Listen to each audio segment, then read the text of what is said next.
আমাদের আমাদের দাবি বলে ওরা ধরনের আশ্বাস দেওয়া হচ্ছিল। আপনাদের আপনাদের মাধ্যমে একটা বার্তাই দিতে। আসসালামু আলাইকুম, আমি ইব্রাহিম খলিল, ঢাকা বিশ্ববিদ্যালয়ের ইতিহাস বিভাগের সাবেক শিক্ষার্থী। আপনারা জানেন গত 19 অক্টোবর থেকে আমাদের এই আন্দোলন শুরু হয়েছে। আজকে হচ্ছে 8ই নভেম্বর। দীর্ঘ প্রায় 21 দিন যাবৎ আমরা লাগাতার আন্দোলন করে যাচ্ছি।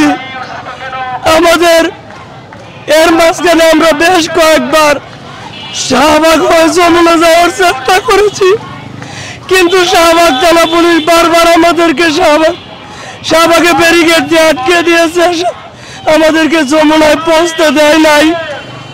তারপর আমরা যখন কোনোভাবেই আমাদের দাবি দেওয়া সরকারের কাছে পৌঁছাতে পারছি না, আমাদের সমাজ কল্যাণ মন্ত্রণালয়ের দৃষ্টি আকর্ষণ করতে পারছি না, তখন হচ্ছে আমরা আর কোনো উপায়ন্তর না দেখে আমরা আমাদের দাবি দেওয়ার আদায়ের চূড়ান্ত লক্ষ্য হিসেবে অনশন কর্মসূচিকে বেছে নিয়েছি।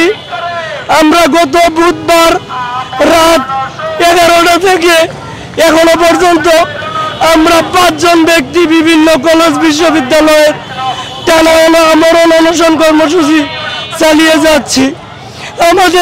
আমরা কথা বলতে পারছি না, আমরা খাইতে পারতেছি না, আমরা অসুস্থ হয়ে হাসপাতালে যাচ্ছি, আমাদেরকে স্যালাইন দেওয়া হচ্ছে, আমাদেরকে অ্যাম্বুলেন্স দিয়ে নেওয়া করা হচ্ছে। এত কষ্টের পরেও বর্তমান সরকারের পক্ষ থেকে এখনো পর্যন্ত আমাদের সাথে যোগাযোগ করা হলো না। আমাদের দাবি বলে কোনো ধরনের আশ্বাস দেওয়া হচ্ছিল। আপনাদের মাধ্যমে একটা বার্তাই দিতে। আমাদের দাবি পুরনো যদি সরকার যতক্ষণ পর্যন্ত সাড়া না দিবে আমরা আমাদের আমরণ অনশন কর্মসূচি চালিয়ে যাব। আমাদের এই আমরণ অনশন কর্মসূচিতে আরো অনেকেই যুক্ত হবেন।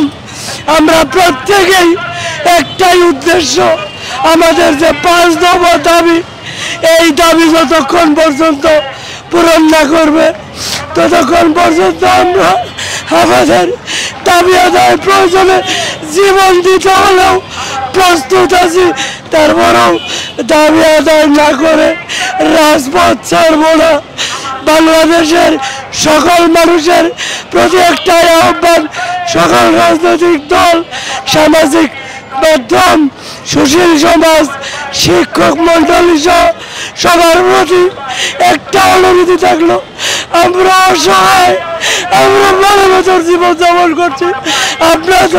আমরা তো আপনাদেরই কারো ভাই, কারো বোন, কারো আত্মীয়, অর্থাৎ আপনারা আমাদের পাশে এসে দাঁড়ান, আমাদেরকে সহযোগিতা করেন আমাদের দাবি আদায়ে। আমরা যেন হাসি মুখে এই জায়গা থেকে বিদায় নিতে পারি। আমরা ধন্যবাদ।